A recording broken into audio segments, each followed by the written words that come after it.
Hello everyone, hope you're doing well. It's time to have a look at another devblog where we are looking at two new maps which are coming to the game. One for aviation and also one for ground, which should be pretty nice. Also, just to let you know, in a few hours they're doing the dev sneak peeks starting at 7 AM PST.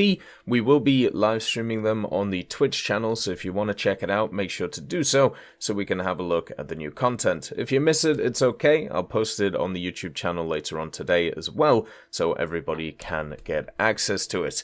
So, just remember also, in the next major update, they're doing a ton of different map changes to a massive amount of ground maps, which are going to be coming in too. So you've got two new maps, plus a ton of updated maps. It's going to be an absolute mess when it comes to the meta of how these things play, and also trying to work them out. But let's have a look at the two new ones.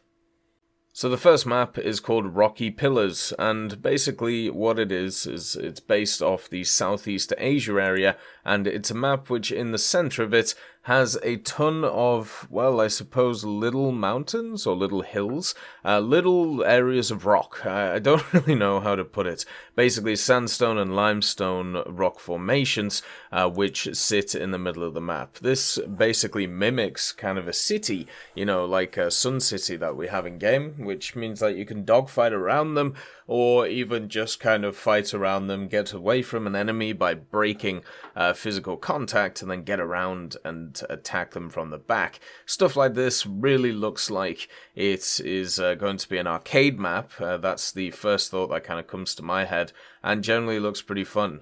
It kind of reminds me of the floating island map we had in the Tailspin event, where there was just tons of different formations just sat around the place, and the idea is you could use them to your advantage to be able to destroy enemies or try and survive. There's a lot of arcade maps which are set up like this, and if this map does come to RB, then it would be really nice, but I would be a little bit worried about the size of it, just because of the different, levels of altitude. Where would you put stuff such as the airfields? Would one side get a massive advantage because, well, there's just a massive mountain range on one side and not really the other. So if you end up spawning up there or around there, what are you able to do?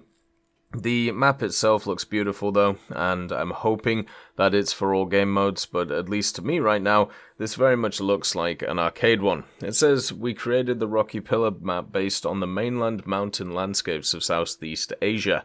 The weathering on the sandstone and limestone makes rock formations on this map certainly look rather interesting. Soon pilots will be flying over the stone pillars and lush green cliffs where engines will roar, machine guns will go rat-a-tat-tat and pew-pew, and the fierce wrecks of destroyed aircraft will burn. It does look really nice, and hopefully going forward people will enjoy it. The only real question is what game modes are going to be for. The other map that is coming in is Test Site 2271. Now, this is the exact map that was in the Atomic Heart event, and it was very obvious when that event was going on, this map was going to be put into the game. It literally just felt like a map which should have been in War Thunder anyway. A lot of people likened it to Seversk, and I think that's fair. It has kind of the same general layout. You have the central area, which is very similar. Then you have the kind of, let's call it right-hand side of the map, which is a little bit more built up. And then, of course, the left-hand side, which is open, meaning that depending on who you are, or depending on what vehicles you can use or have used, you can play it in different ways. The only issue with maps like that is obviously moving between the points, but I think this one has enough hard cover so you can do it pretty effectively. But yeah, when the Atomic Heart event, was happening, it was incredibly obvious that this was going to be a map.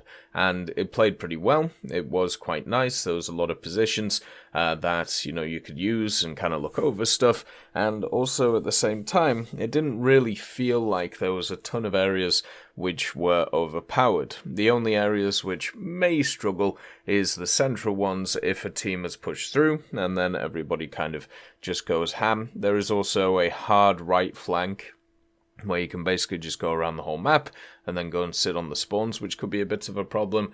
But once again, hopefully that can be solved through good old mechanics. If you want to actually have a look at the map, I mean, if you didn't play the Atomic Heart Robot event, usually on the dev servers these are kind of available. They're not normally fully there, but instead you kind of have to test map them in.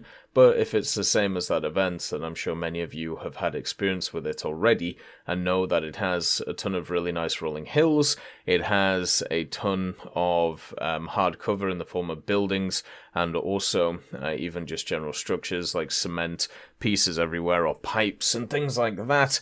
And also it has a lot of, I suppose, close quarter combat areas, which I think is generally completely fine. The people who want slightly longer range stuff can obviously play the left-hand side of the map, and there is some like defiles you can sit in and kind of look over everything and have a decent time. And the people who want to brawl can go to the other areas. It's another one of those maps which follows the doctrine that we've seen many times in War Thunder for ground forces, whether it be maps such as Abandoned Factory, or whether it be stuff like Seversk, as we've talked about, or even a few others, where you have one area which is more open and generally designed for more mobility, light vehicles, or even just kind of medium tanks to get into positions and fight over, or you have the close areas which is more designed for heavy tanks and medium tanks to slog it out to see what goes on.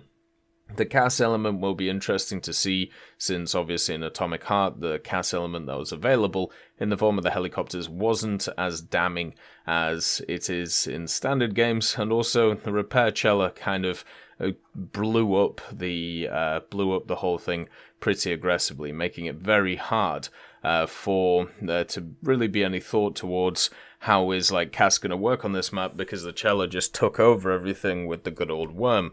Luckily, on the standard map, when it comes to War Thunder, you won't have to deal with the worm. So at least there's that kind of going forward. I would also like to mention, as we said, there's going to be a ton of ground map changes in this update. There's just a metric ton of changes to that.